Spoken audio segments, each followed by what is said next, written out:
আসসালামু আলাইকুম বন্ধুরা, সবাইকে স্বাগত জানাচ্ছি আমাদের সিলেট ট্যুরের আরেকটি ব্লগে।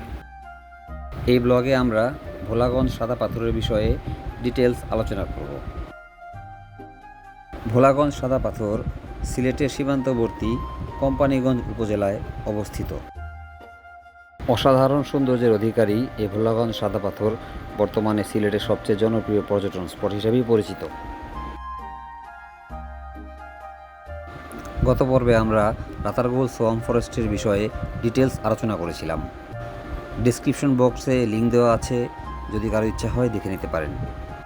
সিলেটে প্রথম দিনে আমরা রাতারগুল সোয়াম্প ফরেস্ট কভার করে তারপরে ভোলাগঞ্জ সাদা পাথর কভার করেছি। এই দুটি একদিনে খুব সহজেই কভার করা যায়। আমাদের সিএনজি যখন ভোলাগঞ্জের দিকে এগিয়ে চলল, তখন আমরা এরকম অসাধারণ দৃশ্য দেখতে পেলাম। মেঘালয়ের পাহাড়ের সাথে আকাশের মেঘের মেলবন্ধন এ সৌন্দর্যকে বাড়িয়ে দিয়েছে আরও কয়েক গুণ। সিলেট থেকে রাতারগুল এবং ভোলাগঞ্জ যাত্রা শুরুতেই আপনারা পাবেন মালনীছড়া চা বাগান।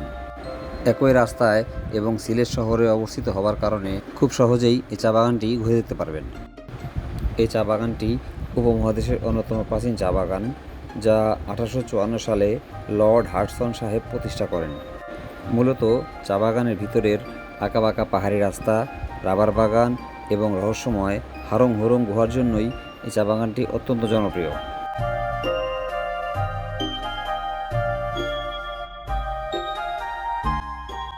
ভোলাগঞ্জ হলো মূলত একটি পাথর কেয়ারি। ভারতের মেঘালয় পাহাড় থেকে প্রচুর পরিমাণে পাথর বর্ষা মৌসুমে ভোলাগঞ্জের ধলাই নদে চলে আসে। আপনারা দেখতে পাচ্ছেন এখানে যেন পাথরের এক বিশাল কর্মযজ্ঞ চলছে, অসংখ্য কর্মসংস্থানের উৎসও বটে। আমরা সাদা পাথরের খেয়াঘাটে এসে পৌঁছলাম। 800 টাকা ভাড়া দিয়ে 3 ঘন্টার জন্য এখান থেকে নৌকা ভাড়া করা যায়। সর্বোচ্চ 10 জন সেই নৌকায় বসতে পারে। গ্রুপ করে আসলে খরচ অনেকটাই কমে যায়। আমরা 5 জন ছিলাম, কাজেই 5 জনের আরেকটা গ্রুপের সাথে আমরা অ্যাড হয়ে গেলাম।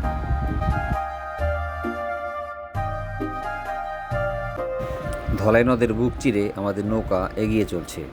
আকাশে জমাট বাঁধা মেঘ, দেখতে না দেখতেই ঝুম বৃষ্টি শুরু হয়ে গেল।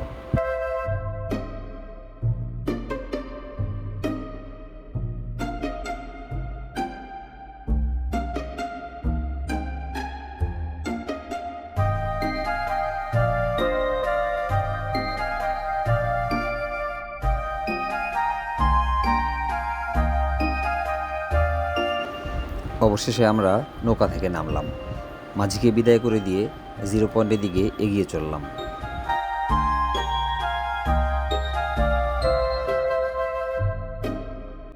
অসাধারণ এই ভোলাগঞ্জ। তবে সত্যি বলতে আমার একটু মন খারাপই হলো। বছর 5 আগে একবার এসেছিলাম, এখন পাথর অনেকটাই কমে গেছে, সৌন্দর্যও আর আগের মতো নেই। তবে প্রথমবার যে যাবে সে আসলে এই পার্থক্যটা বুঝতে পারবে না। আপনাদের সাথে কিছু গুরুত্বপূর্ণ তথ্য শেয়ার করি। এখানে পর্যাপ্ত পরিমাণে লকার রয়েছে। 100 টাকা দিয়ে অনির্দিষ্ট সময়ের জন্য এই লকার ব্যবহার করা যায়। পোশাক পরিবর্তনের জন্যও সুব্যবস্থা রয়েছে।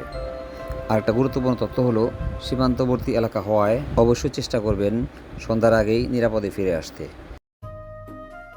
হ্যালো বন্ধুরা, আসসালামু আলাইকুম। আমি রেজাল্ট করিম, সবাই কেমন আছেন? আমরা এখন আছি বাংলাদেশের মোস্ট হাইট প্লেস ভোলাগঞ্জ, সিলেটের কোম্পানীগঞ্জের ভোলাগঞ্জ। অত্যন্ত হাইট একটা প্লেস। সিলেটে আসলে সাধারণত মানুষ ভোলাগঞ্জে অবশ্যই আসে, অন্য কোথাও যাক বা না যাক। আজকে আবহাওয়াটাও খুবই সুন্দর। আমি যদি আপনাদেরকে ব্যাক ক্যামেরা দিয়ে দেখাই, দেখেন খুবই সুন্দর মেঘলা আবহাওয়া। আমি 360 ডিগ্রি অ্যাঙ্গেলে আপনাদেরকে পুরো ভোলাগঞ্জটা দেখাচ্ছি। এটা হলো ভোলাগঞ্জের সবচেয়ে বেশি ছবি তোলার সাইট। এখানে এই ফ্রন্টে দেখে সবাই ছবি তোলে সাধারণত। আর এই দেখেন কত মানুষ আজকে এখানে, যথেষ্ট মানুষ। সবার জন্য ছাতা টানানো আছে, লকারের ব্যবস্থাও আসলে আছে পর্যাপ্ত পরিমাণে। আকাশ খুবই মেঘলা আজকে, অত্যন্ত মেঘলা।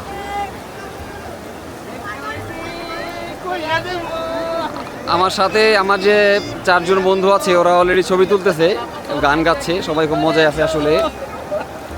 তো এই হলো আজকের ভোলাগঞ্জ। আসসালামু আলাইকুম বন্ধুরা, আমরা সব বন্ধুরা এখন আছি ভোলাগঞ্জ। দেখেন সবাইকে দেখাচ্ছি, আমি রেজাল্ট করি, আমার সাথে আরও আমার 4 জন বন্ধু আছে। আমরা আজকেই সিলেট আসলাম, এসে অলরেডি একটু আগে রাতারগুল কাভার করে এখন ভোলাগঞ্জ চলে আসছি। বন্ধুরা কিছু বলবে, সবাই কিছু বলুক। ওকে ডিয়ার ফ্রেন্ডস, আসসালামু আলাইকুম। আমাদের অনেক জল্পনা কল্পনার পরে এই টোরটা অবশেষ হলো আলহামদুলিল্লাহ। আমরা রাতারগুল শেষ করে এখন ভোলাগঞ্জ সাদা পাথরে চলে আসলাম। আজ হচ্ছে শুক্রবার 22শে আগস্ট। পানির অনেক স্রোত এবং পানি অনেক ঠান্ডা, বাট আমরা আসলে পাথর যেরকম ছিল পাথর একদমই নাই, এবং সাদা পাথর এখন আসলে দৃষ্টিগোচর হয়নি। বাট তারপরেও আল্লাহর রহমতে প্রকৃতি অনেক সুন্দর। বর্ষাকাল আসাতে যেরকম পানি হওয়ার কথা সেরকম হয় নাই, বাট পানি আছে। তো আলহামদুলিল্লাহ, আমরা যেন সুস্থতার মধ্যে যেতে পারি, সবাই দোয়া করবেন ইনশাআল্লাহ। আসসালামু আলাইকুম। বন্ধু আনোয়ার কিছু বলো তুমি দ্রুত সংক্ষিপ্ত। আলহামদুলিল্লাহ, আল্লাহ নিয়ামত দেখতে আসছি, পাথর আছে, সুন্দরী ভিউ দেখার মতন, সবাই আসবেন। Fine fine. এবার আছে ছোট ভাই হেলাল, কিছু বলবে। আসসালামু আলাইকুম। ক্লোজ ছোট ভাই। আসছি ভোলাগঞ্জ সাদা পাথরে। এর আগে আমি যখন আগে আসছিলাম 2024 সালের মার্চ মাসে, তখন হিউজ পরিমাণ পাথর ছিল। এখন আসার পরে যা দেখলাম, মানে 90 ভাগের 1 ভাগও পাথর নাই। এটা দেখে আমি হতাশ, খুবই কষ্ট পাইছি। আর বলার কিছু নাই, আমি হতাশ। ওকে, হেলাল খুবই হতাশ। দেখা যাক মামুন কি হতাশ নাকি আশাবাদী। আমাদের বন্ধু, খুব ক্লোজ বন্ধু মামুন। আমি আসলে এই ভোলাগঞ্জ সাদা পাথরে আমি যদিও আগের সময়কার সাথে এখনকার সময়টা পার্থক্য করতে পারতেছি না, তবে ভালো লাগছে। তবে যারা আগে গতবার এসেছিল তাদের কাছ থেকে যতটুকু বুঝতে পেরেছি, আসলে গতবারের মতো এক্সাইটমেন্ট এবং যে একটা সৌন্দর্য, এটা আসলে এখন নাই। যাই হোক, তারপরেও বলবো যে আপনারা সবাই আসুন। এই পর্যটন স্পটে আপনারা যদি না আসেন, এগুলো ডেভেলপ হবে না। তো আপনাদের জন্য কিন্তু সরকার খুব চেষ্টা করছে, আমরাও চেষ্টা করছি যেন ধরে রাখা যায়। আপনারা সবাই ভালো থাকবেন, ধন্যবাদ। আমাদের ভোলাগঞ্জ ট্রিপ এ পর্যন্তই। দ্বিতীয় দিন আমরা রেখেছিলাম জাফলংয়ের জন্য। পরবর্তী ব্লগে আমরা জাফলংয়ের বিভিন্ন স্পট এবং মায়াবী ঝর্ণার সম্বন্ধে ডিটেলস আলোচনা করব। ততক্ষণ পর্যন্ত সবাই ভালো থাকুন। আল্লাহ হাফেজ।